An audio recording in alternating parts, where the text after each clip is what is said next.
اس کا مطلب یہ بھی نہیں کہ پورا اٹھا کے دے دیا. اب کیا ہے بھیک مانگتے پھر قرضہ دو گے ہمارا نام نہیں. اس کا بھی ایک طریقہ ہے. اپنی استطاعت کے مطابق دے سکتے ہو دو. آپ کو کنفرم ہے کہ میں اس کے بعد اتنے مدت تک میں کیا کہیں گے زندگی گزار سکتا ہوں, اس کے بعد اور مال آئے گا, تو اتنی استطاعت ہونے کے بعد دینے کی گنجائش ہے. لیکن ہمارا معاملہ کنجوسی کا. ابھی یہ جو قربانی کے جو ایام چل رہے ہیں, کل ہمارے بعض لوگوں کی قربانی ہے 2-3 دن باقی ہے, 2 دن باقی ہے, بالکل. تو اس کے تعلق سے کچھ لوگوں نے سوال کیا تھا, جو قربانی کا جو جانور ہے اس کے گوشت کو تقسیم کرنا ہے, وہ جو 3 حصے ہوتے ہیں ہر سال سنتے ہیں, یہ کوئی واجب عمل نہیں ہے, ٹھیک ہے. 3 حصے کرتے ہیں, ایک رشتے داروں کو, ایک فقراء کو, ایک اپنے لیے. یہ واجب نہیں, مستحب عمل ہے. کریں گے تو بہت اچھا ہوگا. میں کہتا ہوں دونوں حصے اٹھا کر گروہوں میں تقسیم کر دو. ہمارے پاس ایک رواج ہے. کیا رواج ہے؟ فلاں گھر میں بڑے بھائی کے گھر میں قربانی دی, ہمارے گھر میں بھی قربانی دی, چھوٹے بھائی کے گھر میں بھی قربانی دی. یہاں کی پاکٹ وہاں جائے, وہاں کی پاکٹ یہاں ہے. گوشت ہوتا چلا بڑھ رہا نہیں, کم نہیں ہو رہا. تو جس کے گھر میں قربانی ہوئی اس کو مت دو نا قربانیاں. لسٹ بناتے ہر سال, ماشاءاللہ فلاں جگہ کے ہے رشتے دار, ان کے گھر میں قربانی ہو رہی نہیں ہو رہی, جا کر 2 پاکٹ پہنچا دو. قربانی ہو رہی کینسل نہ ان کا کچھ ہے تو لینا نہیں, نہ ہمارا جا رہا تو دینا نہیں. کیوں؟ اس سے کیا ہو رہا, وہ گوشت ہوتا چلا رہا, انہوں بھی لے رہی تو ہمارے کو بھی دے رہے. کیا ہو رہا, اس کی فریج میں اسٹوریج بڑھ رہا ہے. ایک لطیفہ یاد ہے اس سے. تو ایک نوجوان جو ہے قربانی کر کے قربانی کے جانور کے گوشت کو جمع کر کے رکھتا ہے. 2 مہینے کے بعد خواب میں اس کو اس کا بکرا دکھائی دیتا ہے.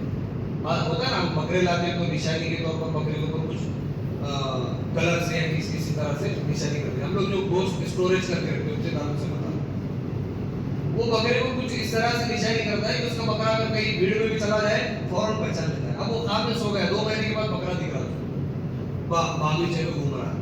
اب وہ اپنے بکرے کو لینے کے لیے گیا تو اس کی ایک ٹانگ غائب, ٹانگ ہی نہیں. ابھی یہ ٹانگ دیکھنے کے لیے تو ایک شخص آیا کہ بھائی تیرا بکرا اللہ نے قبول کر لیا ہے, اس کو جنت میں لے جانا ہے. اب اس کی 4تھی ٹانگ کہاں ہے؟ کہا وہ فریج میں, کھاؤ اس کو ختم کر سکتے. کہاں ہے؟ فریج میں, جلدی ختم کر اس کو, لگا بھیجنا ہے وہاں پر. یعنی 2-3 مہینے تک ہمارے پاس محرم کے وہ حلیم تلیم بنا کر وہ بھی اس سے بنا رہے. اس کا حکم ہے. اگر کوئی غریب ہے, دیکھو مسئلہ سنو, کوئی اتنا غریب ہے کہ سال بھر اس کے گھر میں گوشت نہیں آتا, تو وہاں پر فقہا لکھتے ہیں کہ گوشت کو, مکمل گوشت کو, پورے بکرے کو اسٹوریج کر سکتے ہو, کیونکہ دوسروں کو دینے سے افضل یہ ہے کہ اپنے گھر میں 20 بچوں پر خرچ کرے وہ قربانی کے جانور کے گوشت کو. تب ٹھیک ہے. سال بھر گوشت نہیں ملتا, ایسا کون آئے گا بھائی ہمارے پاس نہیں. جمعہ ہمارے پاس بنتے ہیں 1 سے 20 بنتے. غریب سے غریب گھر کے گھر میں بھی جمعہ بہترین سے بہترین ڈش بنتے. وہ جو مسئلہ ہے نا جمع کر کے رکھنا ہے, وہ بہت ایک دم لاسٹ ریٹ کا جو غریب ہوتا ہے نا اس کے لیے, وہ مسئلہ ہم ہمارے پاس چپکا لیتے ہیں. دیکھو قربانی کے جانور کو گوشت کیا کرو, اسٹوریج کرو. یہ غریب کے لیے. وہ غریب کون سا غریب؟ جس کے گھر میں سال بھر گوشت نہیں پکتا. واقعی میں ویسا غریب ہو, اچانک اس کو اللہ تعالیٰ نے ایسی دولت دے دی, اب وہ قربانی کا جانور ذبح کرنے کے بعد مکمل گوشت اپنے پاس اسٹوریج کر کے رکھ سکتا ہے. یہ سب ٹھیک ہے. دوسرا سوال ایک ہمارے بھائی نے کیا تھا کہ حرام مال سے قربانی کیسا. تھوڑا سا وقت جائے گا آپ کا معذرت کے ساتھ, لیکن میں آپ کو بتاتا چلو عزیزوں. اگر آپ کا کوئی دوست ہے, محنت مزدوری سے کماتا ہے, خون پسینہ بہا کر, لیکن رات کے وقت میں